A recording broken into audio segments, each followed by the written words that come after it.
Hi అండి. ఇది బఠానీ చాట్ కన్నా చాలా టేస్ట్ అండ్ హెల్తీ గూడా అండి. ఇది మనకి పెసలతో చేసిన, స్ప్రౌట్స్‌తో చేసిన చాట్ అనమాట. ఇది ఎలానో చూసేద్దాం. నేనైతే ఇవి గ్లాస్‌కి గ్లాసున్నర వాటరేసి, కొంచెం సాల్టేసి ఉడికించి పక్కన పెట్టేసుకున్నాను. ఆ తర్వాత ఒక కడాయి పెట్టుకొని, అందులో కొంచెం ఆయిల్ వేసేసుకొని, ఆ ఆయిల్ కూడా లైట్‌గానే వేసుకోండండి. వేసుకున్న తర్వాత కొంచెం దాంట్లో 2 బిర్యానీ ఆకులు, చెక్క, లవంగం అండ్ యాలుక్క ఇవే ఏసి బాగా కొంచెం వేగిన తర్వాత జీడిపప్పులు ఇది ఆప్షనల్ అండి. మీరు కావాలంటే స్కిప్ చేసుకోవచ్చు.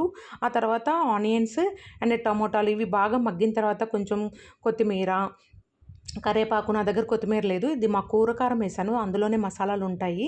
మీరు కావాలంటే ధనియాల పొడి, జీలకర్ర పొడి అండ్ అల్లం వెల్లుల్లి పేస్ట్ ఇవన్నీ వేసుకోవచ్చు. కానీ నాకు అవన్నీ నేను వేయలేదు.